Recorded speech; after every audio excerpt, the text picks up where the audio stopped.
Hey everyone, welcome back to the channel. In today's video, we'll be harkening back to the roots of the Stars Infinite channel, exploring the nooks and crannies of a galaxy far, far away. As I was originally inspired to start this channel, what always held my gaze with regards to Star Wars was the depth of the lore and the stories between the stories. In many aspects, I think that where Star Wars shines the most is the fact that the galaxy feels alive, as if it actually existed. So in today's video, we're going to dial back the clock to a time before the Skywalker saga, to a time perhaps more civilized, but still rife with the conflicts of their day. About 1,000 years before the Battle of Yavin, there was a conflict involving the Jedi, and not surprisingly the Sith. Before we dive into that further, we have to take a quick look at other major events that were happening just to set the table. According to Wookiepedia, 1,000 years before the Battle of Yavin, the galaxy at that point is at a turning point, moving out of the Dark Age and moving into a more golden age and the rise of the Republic. So to say the least, there's certainly a time of change, leaving behind turmoils and experiencing others in that adjustment phase. Of these major changes is the resettling of Coruscant after the long-fought war between the Galactic Republic and the Sith, and even a new Supreme Chancellor was appointed in Taurus Valorum, among other major shifts. And at that time, the Jedi Order also is going through major changes. This piece of history in particular was recently uncovered in the Dr. Aphra comic series first run. For added context, Dr. Aphra is a rogue archaeologist operating during the core of the Skywalker saga. She usually finds herself plundering tombs and sites for different artifacts. Though she has general appreciation for the history, sometimes she uses the prophets to her benefit. And it's also worth taking into account that Dr. Aphra's father is also an archaeologist, though more esteemed and respectful towards the history of the galaxy.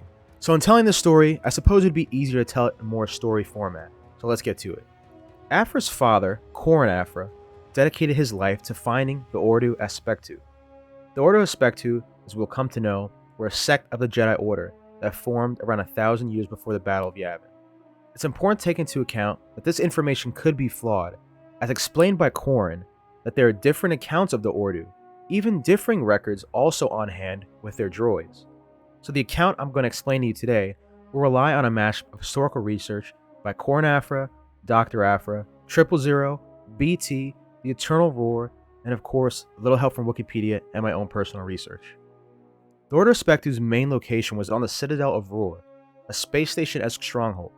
However, traces of the Ordu could even be found in Yavin 4, where they left traces of a map to the Citadel in the temple. The Citadel of Rur was unique in that it could actually travel through space, and did so at various points in time, including during the fall of the Ordu. The Ordu Aspectu was led by a Jedi named Rur. Now, debatable in fact, but the Ordu can actually be seen as fanatical in nature. And why fanatical? Well, it's actually what makes this video about the Ordu so special. The Ordu Aspectu, teetering on the edges of darkness, were focused on prolonging life, very similar to a pursuit that was sought over by many Sith, including Darth Tenebrous, Darth Plagueis, Palpatine, and others. Where the Jedi Order Aspectu differed is that Jedi Master Rur sought to pursue this without causing death to others. Their pursuit did not seem to be inhibited with bad intentions or power grabs. But despite this historical account, it's also revealed by Aphra and speculated that the Ordu Aspectu may have actually been sacrificing younglings in experiments to find immortality through essence transfers.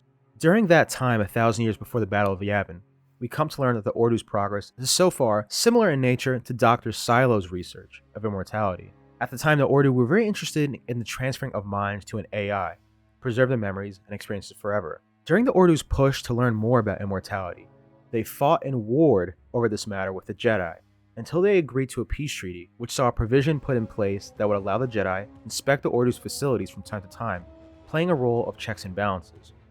However, the treaty would not last for long.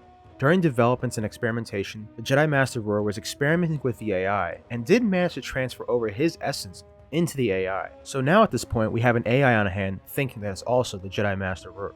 The Jedi arriving for inspection, the now AI Rur, also known as the Eternal Rur, was angered and turned all the machines on the Citadel against all sentient life on the station, killing everyone.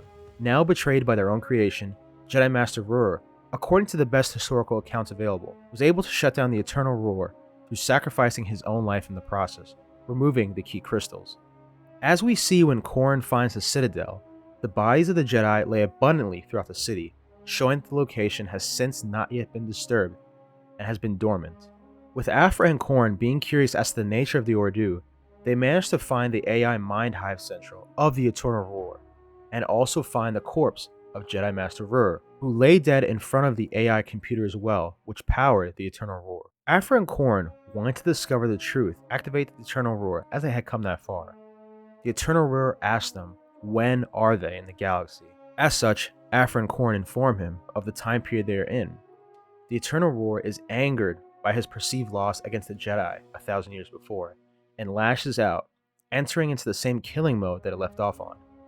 Aphra manages to pull the power crystal from Rur, deactivating him for good, at least on the Citadel. Eternal Rur and its destruction destroys the Citadel, including wiping away itself and 1,000+ years of history, yet to be told by any living being in the Star Wars galaxy.